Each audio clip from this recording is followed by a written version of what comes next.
जनवरी में आपने महसूस किया होगा कि आपके आसपास लोग बीमार पड़े, कोल्ड फ्लू टाइप के, और साथ ही साथ उनको वो मूड स्विंग्स या फिर डिप्रेशन जैसे सिम्टम्स आपको देखने को मिले होंगे। अगर ये वीडियो आप पूरा देखते हैं तो आपको उसका रीज़न और रेमेडी दोनों समझ में आएगा।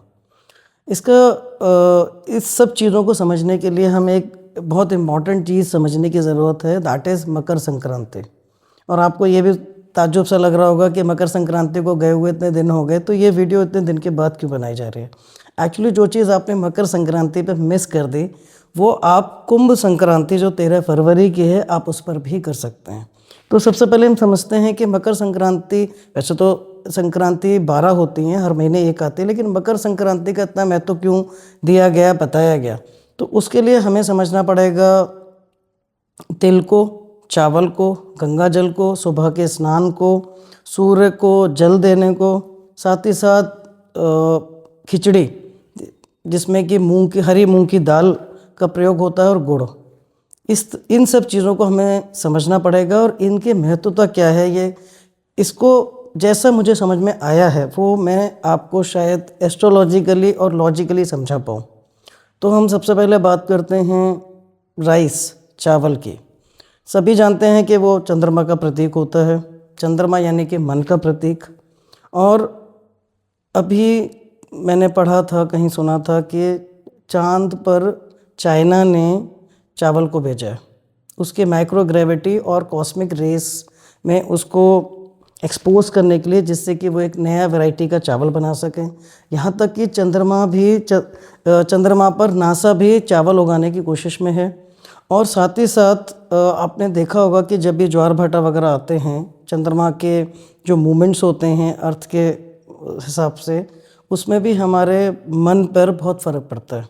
यहाँ तक कि असाइलम्स में भी देखा गया है कि बहुत सारे लोग, असाइलम्स ही नहीं, जेल में भी बहुत सारे मनोचिकित्सक ये कहते हैं और मानते हैं कि जैसे जैसे एक्लिप्स पड़ते हैं या फिर ज्वार भाटा आते हैं तो मन में कहीं ना कहीं उथल पुथल आती ही है। अब हमारे मन में क्यों आती है? क्योंकि हमारी बॉडी में भी ज़्यादातर जल तत्व ही है, ये आप जानते हैं। इसके साथ हम बात करते हैं गुड़ की। गुड़ की जो बनावट है, जो रंग रूप है, वो कहीं ना कहीं सूर्य से मिलता जुलता है और आयुर्वेद में उसको गर्मी का कारक भी माना गया है और ये हमें ताकत भी देता है। और अब बात करते हैं तिल की। तिल है केतु का कारक, और केतु जो फीमेल हार्मोन्स होते हैं उनको रेगुलेशन का, उनका सिंक्रोनाइजेशन का कारक माना गया है बॉडी के अंदर। अगर हम बात करते हैं गंगा जल की, तो वो फिर से चंद्रमा है। अब हम सूर्य को मुझे कोल्ड बाथ की बात करते हैं, जो सुबह, आपको पता ही है नॉर्थ इंडिया में जनवरी में कितनी चिलिंग ठंड होती है, उसमें सुबह का जो स्नान है वो वही स्नान है जो सेलिब्रिटीज़ आजकल कोल्ड आइस बाथ के नाम से प्रचलित कर रहे हैं और उसका लाभ ले रहे हैं। तो हमारे ऋषि मुनि बहुत पहले से इसका महत्व जानते थे, क्योंकि कहीं ना कहीं एकदम से हमारी बॉडी शॉक में जाती है और उसके बाद हमारी बॉडी उस एनवायरनमेंट को अडेप्ट करने के लिए एक नए ऊर्जा प्रवाह हमारी बॉडी में जनरेट करती है, जिससे हमें बहुत ज़्यादा हेल्थ बेनिफिट्स मिलते हैं। तो ये तो हो गई मेडिकली या साइंटिफिकली बात। लेकिन अब हम बात करते हैं कि क्यों इस दिन ही इस चीज़ का महत्व है। तो सूर्य जाते हैं सैटर्न की ज़ोडिएक में, यानी कि मकर में, मकर राशि में।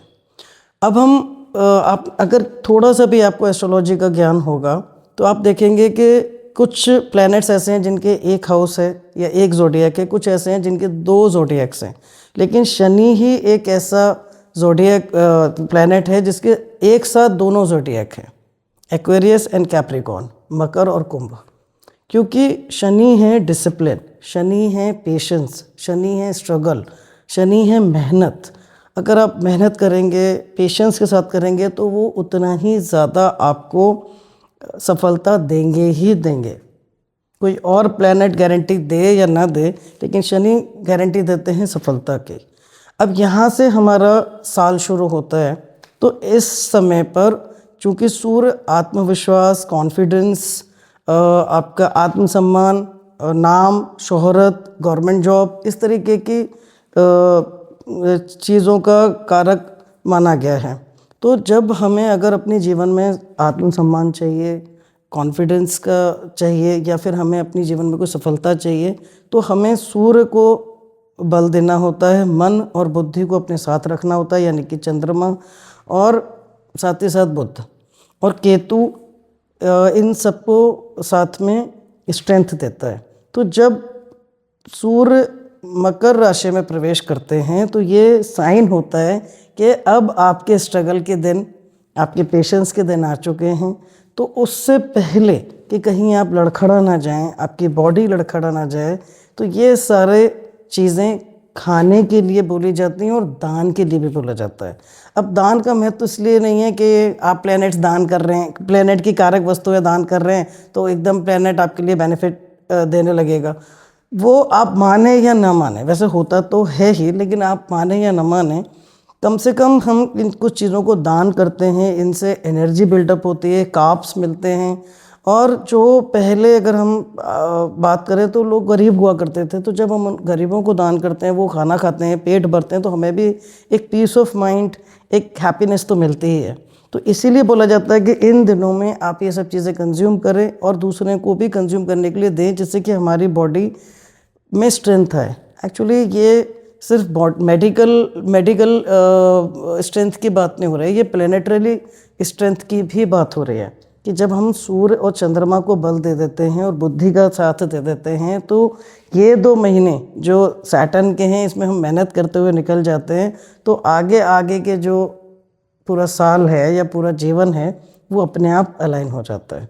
तो अगर आप मकर संक्रांति पर कुछ चीज़ें दान ना कर पाए हों, स्नान ना कर पाए हों, तो 13 फरवरी को कुंभ संक्रांति पर भी आप ये दान भी कर सकते हैं। और अगर आप कहीं नहीं जाना चाहते या नहीं जा सकते, तो आप गंगा जल को अपने घर में पानी में मिलाकर स्नान भी कर सकते हैं।